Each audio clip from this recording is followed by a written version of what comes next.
right now with Suge D.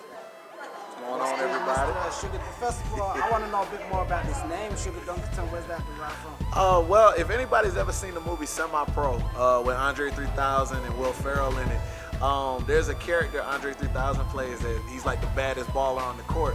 He comes up with a new nickname every game.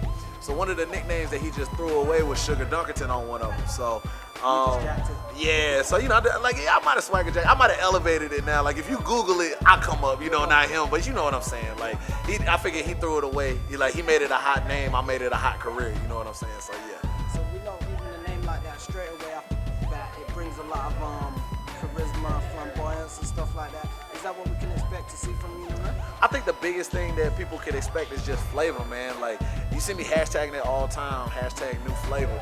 And the thing about it is, I think when you look at how the business works, you got cats doing the same old thing. You got cats rehashing, like trying to do stuff or whatnot. I'm just trying to take it to some new levels, man. It's a party when I come out to the ring. That's what they're gonna get. Is this your first time out in the UK? Absolutely. I've been overseas for Japan and Ireland. I know sometimes they count Ireland, but at the same time, like this ain't England, you know. So right now I've been here for 18 days. I'm gonna finish out the rest of the month here, but this has just been an experience. Like it's everything and more that I could have hoped for, man. Okay, that's dope. With that being said, how are you finding it on this side of the Atlantic, the UK wrestling scene, which is quite hot at the minute? I mean, it's been hot, you know, but first time visitor, you're getting to mix it up with a lot of the UK talent. For sure. How's it been?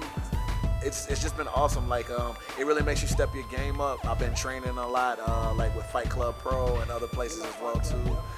Definitely try to get my acumen up. Like I feel like when I go back to America, I'm definitely going to be coming back a different kind of beast.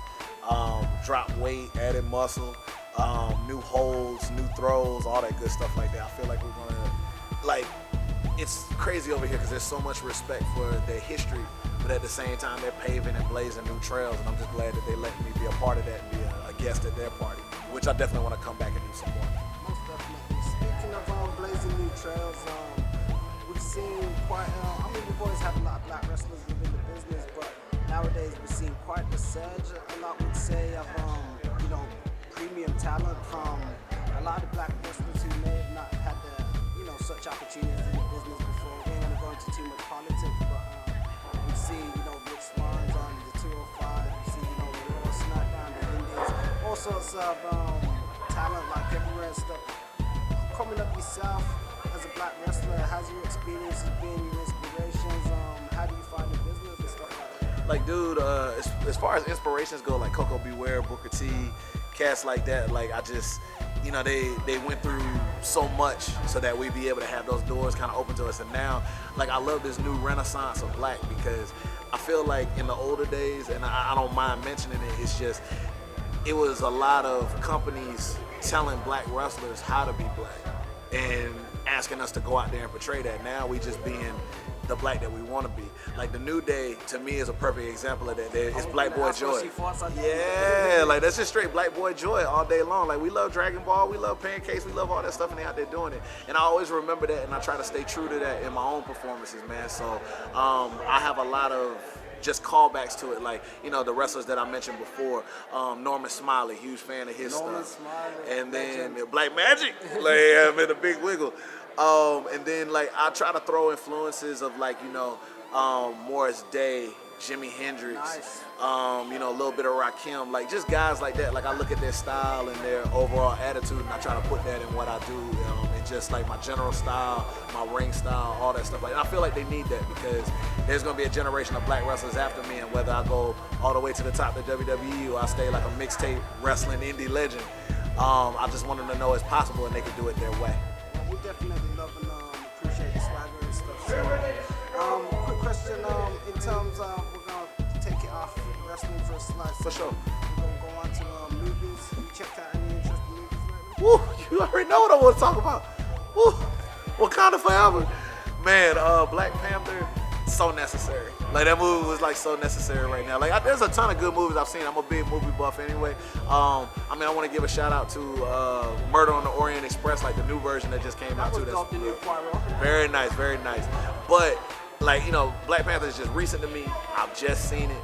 And to me, it's huge that we even had something like that, because I can't remember us having all black cast like that, just forefront, center, just looking that cool, that awesome, since like maybe Boomerang back in the day with Eddie Murphy, you know what I'm saying, with the professionalism and just the fact that like there's an excitement level amongst us, like not just people in general. I think people understand the magnetism behind that movie, but there's an excitement in general amongst blacks, because for once we got a film that's like a huge event without it being about drug dealers or you know, slave trade and all this other stuff like that. Like I'd love to see one day a black actor be able to go across that stage for the Oscars and it be about, you know, yeah, like as a king or, you know, an artist or something like that, not dirty cop or drug dealer or slave, you know.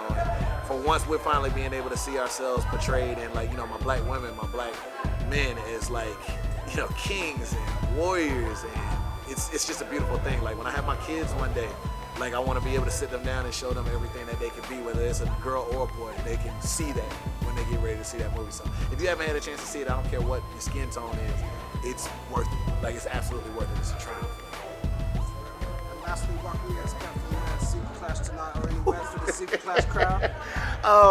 When Suge D comes in the house, especially when I'm brand new to folk, you know, I gotta give them the flavor. I gotta give them their party, you know what I'm saying? So, I don't know if y'all pay attention to the memes or whatnot. You know, they got Salt Bae, but, you know, Suge Bae, I'm gonna put that sprinkle on you real quick, give you a little flavor that you can savor.